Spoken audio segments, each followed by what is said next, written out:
दोस्तों आज जो कॉमिक्स हम पढ़ेंगे उसका नाम है कुर्कबांड और मौत के व्यापारी। ये कुर्कबांड की कॉमिक्स है। जासूसी एक्शन और कॉमेडी होती है इसकी। तो पढ़ते हैं इसको। कुर्कबांड और मौत के व्यापारी। 2 दिन से मोटू सिटी हॉस्पिटल में एडमिट था। कुर्कबांड वहां रहकर उसकी देखभाल कर रहा था।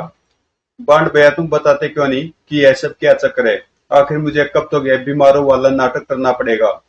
पता नहीं, हो सकता आज ही काम हो जाए और हो सकता हफ्ता 10 दिन भी लग जाए। अपनी तो 2 दिन में ऐसी की तैसी हो गई है। यकीन मानो, अगर कुछ दिन और यहाँ रहा तो मैं असलियत में बीमार पड़ जाऊंगा। यह तुम असलियत में बीमार पड़ो या नाटक करो, तुम्हें रहना यही है, क्योंकि इसके बिना हमारा काम नहीं चलने वाला। ऐसी की तैसी।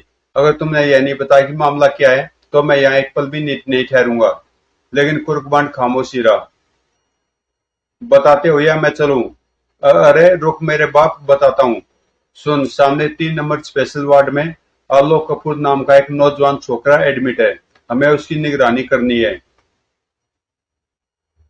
लेकिन ये आलोक कपूर है कौन और हम उसकी निगरानी क्यों कर रहे हैं? बात को टुकड़ों में नहीं, शुरू से अंत तक बताओ बंड भैया। कभी त्रिलोक कपूर का नाम सुना है?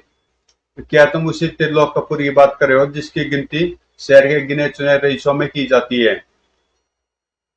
हाँ वही। आलोक उसका इकलौता लड़का है। वह ड्रग एडिक्ट है, नशेड़ी हो चुका है। यहाँ उसे इलाज के लिए भर्ती कराया गया है। कमाल है, करोड़पति बाप का बेटा यहाँ सिटी हॉस्पिटल में भर्ती है। उसे तो किसी प्राइवेट नर्सिंग होम में होना चाहिए था। इसके 2 कारण है। पहला, डॉक्टर अरुण कोठारी, जो अमेरिका से special de addiction course, drug छुड़वाने का कोर्स करके आया है, वैसी हॉस्पिटल में है। दूसरे डॉक्टर जहाँ किसी ड्रग एडिक्ट को साल 2 साल में ठीक कर पाते हैं, वहीं डॉक्टर कोठारी 4 से 6 महीने में मरीज की ड्रग्स की लत छुड़वा देता है। दूसरा कारण मैं खुद हूँ।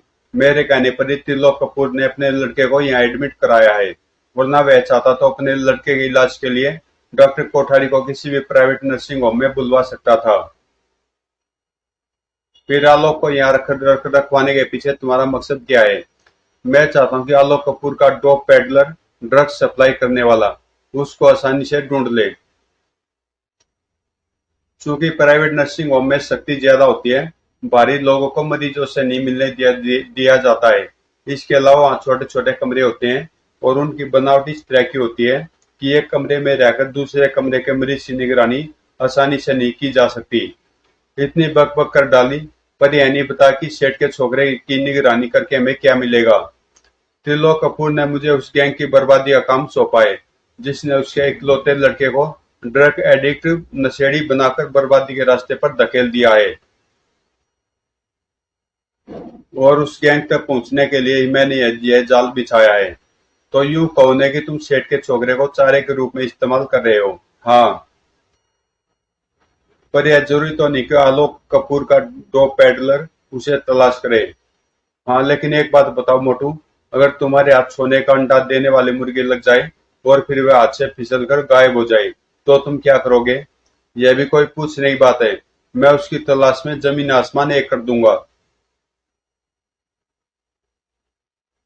Exactly exactly। इसी तरह आलोक कपूर भी उस डोप पेडलर के लिए सोने का अंडा देने वाली मुर्गी की हैसियत रखता है।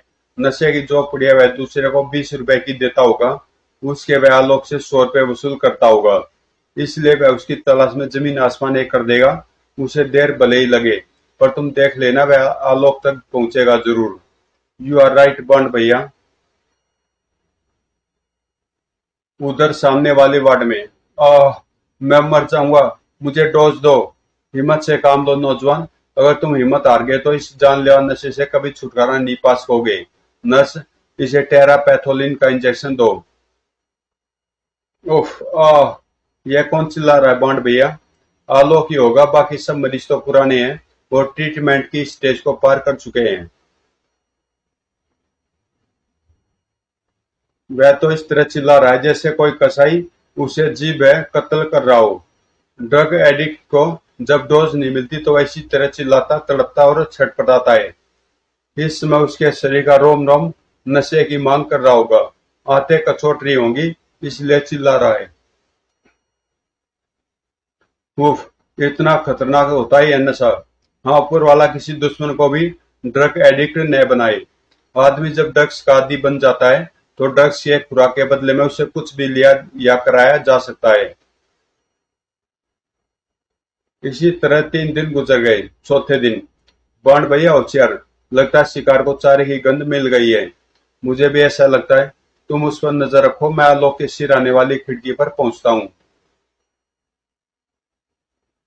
उस वार्ड के मरीजों से उसके खास रिश्तेदारों के अलावा किसी और को नहीं मिलने दिया जाता। इस नोट के बारे में तुम्हारा क्या ख्याल है? यदि तुम मुझे मरीज का बाप, भाई या जो तुम्हारा जी चाहे समझ लो तो यह तुम्हारा हो सकता है। 50 का नोट देखकर नर्स के मुंह में पानी आ गया। किस मरीज से मिलना है? 5 नंबर बेड वाले से। ठीक है, जाओ, पर ज्यादा देर मत रुकना। डॉक्टर साहब राउंड पर आने वाले हैं। बस 5 मिनट से ज्यादा नहीं लगेंगे। सुना कोई पूछे तो अपने को मरीज का मामा बताना। ठीक है। इधर कुर्कबान खिड़की के पास पहुंच चुका था। देखूं शिकार चारे तक पहुंचा या नहीं।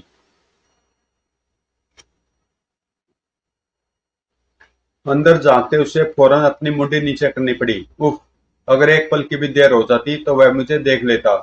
हेलो आलोक डियर, क्या हाल है? तो तुम रंजन दास? हाँ, मैं तुम्हारा दोस्त, तुम्हारा खिदमतगार। कुर्बान ने जेब से सिगरेट नुमा टेप रिकॉर्डर निकालकर चालू किया और सावधानी से खिड़की की चौखट पर रख दिया। इन लोगों की बातचीत टेप करना जरूरी है, सबूत के तौर पर काम आएगी। उसके बाद उसने लाइटर नुमा कैमरा निकाला। मौका मिलते रंजन दास की फोटो भी खींच लूंगा। डोज लाए हो? हाँ, मैं जानता था तुम्हें खुराक की बहुत सख्त जरूरत होगी। इसके बिना तुम जल बिन मछली की तरह तड़प रहे होंगे। लाओ दो, पहले माल निकालो। इस समय मेरे पास कुछ नहीं है, उधार दे दो। इस धंधे में उधार नहीं चलता। आलोक डियर, तुम्हारे हाथ में घड़ी है, यह उतार कर मुझे दे दो। बदले में मैं तुम्हें पुड़िया दे दूंगा। तुरंत आलोक को कपूर ने अपनी 10,000 रुपए की कीमत वाली राडो की रिस्ट वॉच उतार कर उसके हवाले कर दी। ये लो, गुड। फिर रंजन दास ने सबकी नजरें बचाकर वह पुड़िया आलोक के तकिए के नीचे सरका दी। अगर और खुराक चाहिए तो रुपये का इंतजाम करके रखना। खतरा ज्यादा है, 2,000 लूंगा एक पुड़िया के। ठीक है, क्लिक।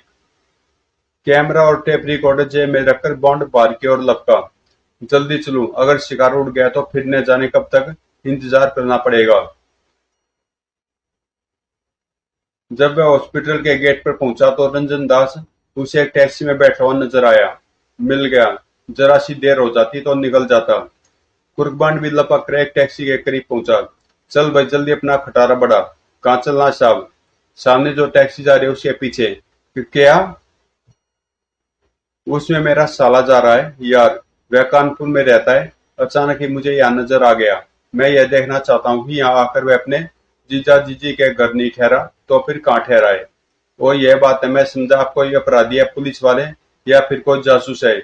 इन तीनों के बैठने से हमेशा कोई न कोई लफड़ा हो जाता है। इसलिए मैं इन लोगों से दूर ही रहता हूँ। फिगर नोट प्यारे, न तो मैं पुलिस वाला हूँ, न ही कोई अपराधी और न जासूस। अब देर न करो, देखो वह टैक्सी दूर होती जा रही है। चिंता न करो साहब, उसे तो मैं 2 मिनट में पकड़ लूंगा। अरे नहीं, पकड़ना नहीं है, बस इतना फासला बनाकर पीछा करते रहो कि उसे अपना पीछा किए जाने का पता न चले। आधे घंटे बाद असली अगली टैक्सी एक 4 मंजिला इमारत के सामने जाकर रुकी। तुम मत रुकना, टैक्सी आगे निकाल ले चलो। थोड़ा आगे जाकर कुर्बान ने टैक्सी रुकवाई और टहलता हुआ इमारत की ओर चल दिया। पता नहीं इस इमारत में समरंजन दास का फ्लैट है या वहां के किसी फ्लैट से उसे ड्रग्स माल मिलती है। कुछ सोचकर कुर्बान इमारत के वॉचमैन के पास पहुंचा। मिस्टर रंजन दास का फ्लैट कौन सी मंजिल पर है? कौन रंजन दास? इस नाम का कोई आदमी यहाँ नहीं रहता। अभी कुछ देर पहले ही तो वह यहाँ आए है। वो तुम सामंत साहब की बात कर रहे हो? वो तो पठा यहाँ दूसरे नाम से रहता है। हाँ, मैं उन्हीं की बात कर रहा हूँ। वह तीसरी मंजिल पर चौथे फ्लैट में रहते हैं। तुर्कमांडी इमारत में प्रविष्ट होकर लिफ्ट में सवार हो गया। सामंत उर्फ रंजन दास को किस तरह शीशे में उतारा जाए, जिससे वह मुझे अपने सप्लाई सेंटर तक ले चले। कुछ देर बाद ट्रिन ट्रिन कुछ क्षणों पश्चात दरवाजा खुला और सामंत और रंजन दास प्रकट हुआ। क्या है? डोज चाहिए? कि कैसी डोज? कहीं नशा तो नहीं कर रखा तुमने? यहाँ कोई डोज वोज नहीं मिलती, चलो फूटो यहाँ से। पता नहीं कहाँ कहाँ से चले आते हैं। ऐसे नादान न बनो सामंत भाई, मैं अच्छी तरह जानता हूँ कि तुम डोप पेडलर हो। अगले पल, तुझे मेरे बारे में इतना सब कुछ कैसे मालूम हुआ? आलोक कपूर ने बताया था। उसने तो कभी मेरे सामने तेरा जिक्र नहीं किया।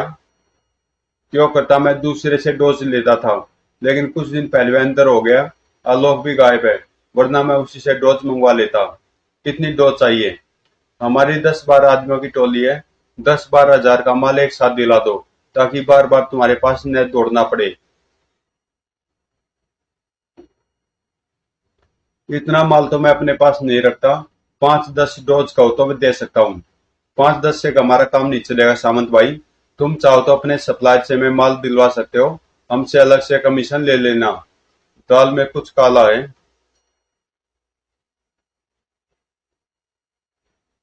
ठीक है, 1 घंटे बाद मुझे रीगल टॉकीज के सामने मिलो। तुम्हारे बच्चे जिए सामंत भाई, मैं टाइम पर पहुंच जाऊंगा। कुर्कबंड वहां से सीधा हॉस्पिटल पहुंचा। कहाँ गायब हो गए थे बांड भैया? शिकार के पीछे गया था। कुछ हाथ लगा? फिलहाल तो हाथ नहीं लगा कुछ। हाँ, दाना डाल आया हूँ। हो सकता है चिड़िया दाना चुग ले। मोटू वाला के पास नशे की पुड़िया पहुंच चुकी है। पहला मौका पाते हुए उसे खा जाएगा। यह न सिर्फ उसके लिए बुरा होगा, बल्कि हमारी बदनामी का कारण भी बन जाएगा। लेकिन अब किया भी क्या जा सकता है? बहुत कुछ किया जा सकता है। अगर मुझे 20 मिनट बाद रीगल टॉकीज न पहुंचना होता, तो मैं कोई जुगाड़ लगाता। पर अब यह काम तुम्हें करना होगा। इससे पहले कि आलोक वह पुड़िया खाने में सफल हो जाए, तुम्हें किसी तरह वह पुड़िया वहां से उड़ा दो। मैं पूरी कोशिश करूंगा। गुड, अब मैं चलता हूँ। वार्ड के दरवाजे पर पहुंचकर कुर्बान को कुछ याद आया, अतः वह वापस मोटू के पास पहुंचा। यह टेप रिकॉर्डर की कैसेट और कैमरे की रील है, इसे संभाल कर रखना। ठीक है। उधर कुर्बान के फ्लैट से निकलते सामंत ने किसी से फोन पर संपर्क किया था। हेलो भाटिया साहब, अभी मेरे पास एक आदमी आया था। वह जानता कि मैं डोप पेडलर हूँ। वह कहता है कि यह बात उसे मेरे ग्राहक आलोक कपूर से मालूम हुई है, पर मुझे उसकी बात का यकीन नहीं है, क्योंकि मैंने अपनी सभी ग्राहकों को इस बारे में कड़ी चेतावनी दे रखी है। मुझे तो वह पुलिस वाला या जासूस लगता है। वह कह रहा था 10-12 हजार का माल दिलवा दो। मैंने उसे बहुत टरकाना चाहा, पर वह माना नहीं। कहने लगा अपने सप्लायर के पास चलकर माल दिलवा दो। फिर तुमने क्या जवाब दिया? वह मुझे अच्छी तरह पहचानता है। अगर वह सच में पुलिस वाला है या जासूस है, तो उसकी जिंदगी मेरी मौत का कारण बन जाएगी।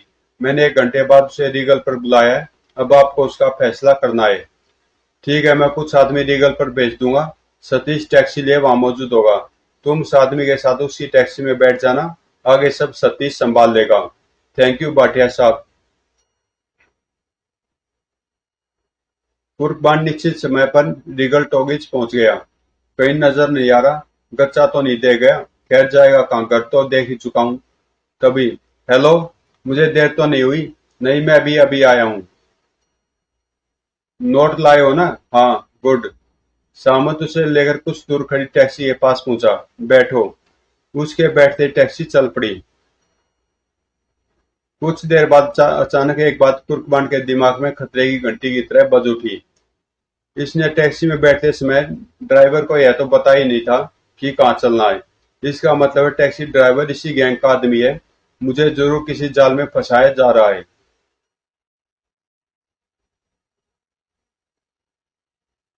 खैर फिकर नोट।